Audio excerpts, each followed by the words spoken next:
Most days begin exactly as they're supposed to. The alarm goes off, the coffee brews, and the world outside follows a script we've all agreed to play out. It's functional, it's seamless. You can go through an entire decade, maybe a whole lifetime, without ever once stopping to ask, what is this actually? And the strangest part is that nothing feels wrong about that. You aren't missing a piece of the puzzle because, from where you're standing, the puzzle looks completely finished. We often talk about waking up as if it's a conscious choice or a reward for the intellectually brave. But if we're being honest, most people never feel the pull to begin with. They aren't actively resisting some hidden truth. They just don't have a compelling reason to look for it. Our routines, our job titles, and the beliefs we inherited before we were even old enough to speak, they act like a complex system of shock absorbers. They catch the existential bumps before they can rattle us. They provide answers so quickly that the questions never have a chance to mature. They close the window before we even realize there's a view worth looking at. But what actually happens inside a person to make the world stop feeling solid? Why does a life that worked perfectly on Tuesday suddenly feel like a strange, hollow performance on Wednesday? We have to ask, is waking up something we achieve, or is it just what happens when our psychological safety nets finally give way? In this exploration, we're looking at why the mind fights so hard to stay in the dark, and how belief systems often act as an early exit from a much deeper mystery. We're moving toward the realization that questioning reality isn't a hobby or a spiritual flex. It's a quiet, internal fracture that changes everything. It's about the moment the surface of life simply stops being enough. There's a specific kind of peace that comes from being busy. Not a quiet mind, but a full schedule. When your days are filled with the weight of responsibility, deadlines that matter, people who rely on you, the constant navigation of social roles, your brain has a remarkable ability to simplify its focus. Its prioritization of the how over the why is a survival strategy. How do I finish this project? How do I pay this bill? How do I make sure the people I love are safe? These are valid, pressing, and often necessary questions, and they create a coherence that is incredibly grounding. In this state, life feels functional. It has a clear narrative arc that makes sense. And when life makes sense, the mind sees no reason to look behind the curtain. It's interesting to notice that even suffering doesn't necessarily wake us up. In fact, most of the psychological pain we experience actually reinforces our sense of reality. If you lose your job or a relationship ends, the pain is sharp, but it has a cause. You know exactly why you're hurting. You have a problem to solve or a grief to process. This kind of suffering has a place in the narrative story. It's a plot point. It keeps you engaged with the world as it is, focused on repair and recovery. It's a struggle within the system, not a deep questioning of the system. As long as our suffering has a clear label, our sense of reality remains intact. We often assume that curiosity about the nature of existence is a natural human drive. But for a mind that is effectively navigating a functional life, that curiosity doesn't even exist. It hasn't been suppressed or ignored, it simply hasn't been activated. It's like an internal muscle that only twitches when the ground beneath it starts to tremble. If the ground is solid, or if you're moving fast enough that you don't notice the tremors, the muscle stays dormant. The brain is a complex coherence machine. Its primary job isn't to find the truth, it's to keep us stable. If the world you see matches the world you expect, and your actions produce the results you've been told they should, your brain considers its mission a success. It rewards you with a quiet sense of enough. It's a stabilizing mechanism that values predictability and safety over insight. For most people, this system works perfectly until the very end. The surface meaning of their life holds firm because the internal pressure never rises enough to create a crack. They aren't missing the point. They're just living in a world where the point was already entirely decided for them. We have a very low tolerance for the unknown. It's a biological itch we can't help but scratch.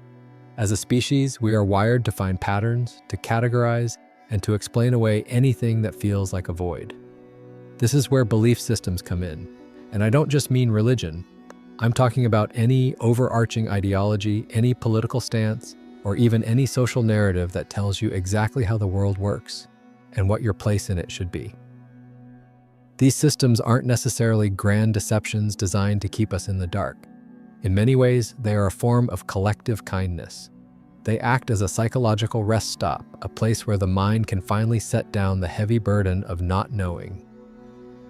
The problem is that these systems often provide answers long before the questions have even had a chance to breathe. We inherit stories about the soul, the universe, and morality before we've even had our first real moment of existential wonder. By the time we're old enough to look at the stars and feel that strange, cold ache of, what is this? We already have a pre-packaged explanation waiting for us. That's God's handiwork, or that's just biology, or that's a simulation. Whatever the answer is, it serves the same purpose. It closes the loop. It relieves the tension. This is what I think of as early closure. It's like being given the ending of a movie before you've even seen the opening credits. It robs you of the actual experience of the mystery. When we are handed a certainty, we stop looking. Why would you search for something you're told you already have? This is why so many of us feel settled but not necessarily awake. We are living inside a house built by someone else's conclusions. It's comfortable, it's safe, and it keeps the rain off our heads, but it also means we never have to deal with the vast, open sky that exists outside the roof. Certainty is an incredible sedative. It soothes the anxiety of being a small, conscious being in an infinite, silent universe. But there is a massive difference between a truth you've lived and a truth you've been told. One is a fire that keeps you warm, the other is just a picture of a fire. Most of the belief systems we lean on are just pictures. They are inherited maps of a territory we've never actually walked ourselves. And as long as the map feels accurate enough to get us through the day, we don't feel the need to look up and see the real mountains looming right in front of us. We stay in the safety of the story, never realizing that the story was meant to be a doorway, not a destination. There is a moment that many of us recognize, though we rarely talk about it while it's happening. It's not usually a big cinematic crisis. It's not a breakdown or a tragedy. It's more like a quiet thinning of the world. You're doing something completely ordinary, washing the dishes, sitting in traffic, or maybe finishing a project that you worked incredibly hard on, and suddenly the meaning just leaks out of it. You look at your life, a life that by all external measures is good or at least functional, and you realize you're looking at a set of props on a stage. This is the threshold. It's the point where the distractions that used to work so well, the career goals, the social validation, the constant hum of digital noise, simply stop being loud enough to drown out the silence. For some, this happens when they finally get everything they thought they wanted. You reach the summit, you look around, and you realize the view doesn't change the fact that you're still just here. The success was supposed to be the answer, but instead it just removed the last remaining excuse you had for why you weren't happy. When that surface meaning cracks, something unsettling happens. The borrowed meanings we've been using, the ones we got from our parents, our culture, or our religions, begin to feel like clothes that don't fit anymore. They're too tight or too thin, or they just don't belong to us. And once you notice the mismatch, you can't unnotice it. You can try to pull the fabric back over the gaps, but the light is already getting in. It's important to understand that this isn't a choice. People don't usually wake up and decide to have an existential crisis. It's more like a structural failure. The ego, that part of us that manages our identity and keeps us moving in a straight line, can only hold so much weight. For reasons we don't fully understand, some people's internal architecture is built in a way that allows it to stay rigid forever. But for others, the pressure of being alive, the sheer strangeness of existing at all, eventually becomes too much for the surface story to handle. The crack doesn't happen because you're broken. It happens because the story you were told was too small for the reality you're actually experiencing. It's a moment of profound vulnerability, because for the first time, you don't have a script. You're standing in the middle of your life, and the lines you've been saying don't make sense anymore. Most people never reach this point because their story is big enough to last them a lifetime. But if you're here, it's because your world had to break to let something else in. It's a quiet, lonely threshold, but it's also the first time you're actually, honestly seeing where you are. Even when the crack appears, the first instinct isn't usually to look through it. It's to find the nearest roll of duct tape. There is a very real, very deep terror that lives just beneath the surface of this kind of inquiry. We call it searching for truth, but to the part of our brain that's responsible for keeping us sane and socially integrated, it looks more like a suicide mission. because the closer you get to the edge of what you know, the more you realize that the you who is doing the knowing is part of the architecture you're questioning. If you start to pull on the thread of what's real, you eventually realize that your identity, your name, your history, your political opinions, the pride you take in your work, is all woven into that same fabric. If the fabric goes, where does that leave you? This is why most people turn back. They reach the edge of the clearing, they look out into the vast, silent dark of the unknown, and they feel a primal, biological surge of no. It's the ego's way of sounding the alarm. It frames uncertainty not as an open door, but as a dangerous cliff. And it's right to do so. In a very literal sense, questioning reality is a threat to the person you have spent your entire life becoming. We shouldn't look at this retreat as a form of cowardice. It's actually a sophisticated form of self-protection. For most, the narrative ground they stand on is what allows them to be a good parent, a reliable employee, or a stable friend. To dissolve that ground is to risk losing the ability to function in the world as we've built it. There is a high cost to this kind of honesty. It creates a distance between you and the people who are still comfortably living inside the story. It makes small talk feel impossible. It makes the goals everyone else is chasing look like toys. The mind is designed to prioritize stability over truth because stability keeps us alive. Truth, on the other hand, doesn't care if we're functional or socially acceptable. So when the mind senses that we're drifting too far from the consensus reality, it creates a sense of dread to pull us back. It's a gravity well of the familiar. Most people live their whole lives without ever leaving that gravity, and honestly, we should have a lot of compassion for that. The world is a lot to handle, and having a solid story to hide in is a mercy. Turning back isn't a failure, it's a choice to stay where it's warm. It's only when the warmth itself starts to feel like a cage that the fear of staying finally becomes greater than the fear of leaving. So we have to look at ourselves, not as seekers, and definitely not as people who have it all figured out, but just as someone standing in a very specific kind of silence. There's always this temptation to feel a little bit special about it, to think we're the ones brave enough to look at the truth while everyone else is just distracted. But if we're being honest, that's just another story. It's the ego trying to build a new identity out of the scraps of the old one. The reality is probably much simpler and much less heroic.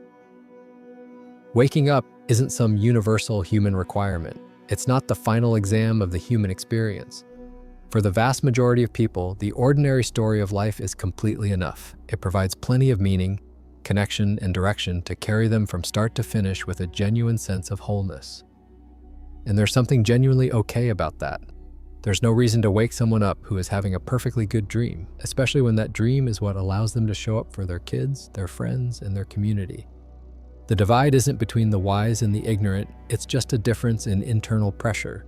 It's the gap between those for whom the world still makes sense and those for whom it has quietly stopped. If you're still here, if these thoughts are hitting a note that feels familiar, it isn't because you're a better thinker. It's because the surface of things just didn't hold for you. You didn't choose to be curious about the nature of reality. You just reached a point where you couldn't pretend the standard explanations were sufficient anymore. It's a bit like being the only person in a room who notices a low hum coming from the walls. Everyone else is busy talking and laughing, and they're not faking it. They genuinely don't hear it. You aren't better for hearing it. In many ways, it's actually a bit of a burden. You can't just unhear it and go back to the conversation. You're just there, noticing. We don't need to give it a fancy name or turn it into a new lifestyle. We just have to acknowledge the honesty of where we are. The fact that you're even following this train of thought tells you more about your own internal state than any guru could. The question didn't come from a book. It came from the silence that was left behind when the answers you were given finally ran out of breath. So we're back at the start. The idea of being stuck usually feels like a failure, but maybe for most, it's just the natural weight of a world that's doing its best to stay coherent. Most people stay asleep because the dream is consistent. It's a functional, complex, and sometimes beautiful story that doesn't need to be questioned to be lived well. There is a deep, quiet mercy in that. But for those who have felt the surface give way, the path forward changes. If you've realized that your curiosity about reality wasn't a choice you made, but a shift that happened to you, then the pressure to find a result can finally drop away. You don't have to reach a final conclusion by the end of the day. You don't have to turn your lack of answers into a new religion or a personality trait.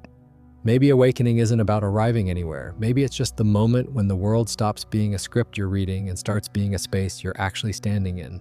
If you find yourself in that silence, don't be in a hurry to fill it back up with new labels. Just stay there. Notice that the reality is still here, even without the old stories you used to tell about it. It's quieter now and a little more vast, but it's honest. And that's enough for now. We'll walk further next time.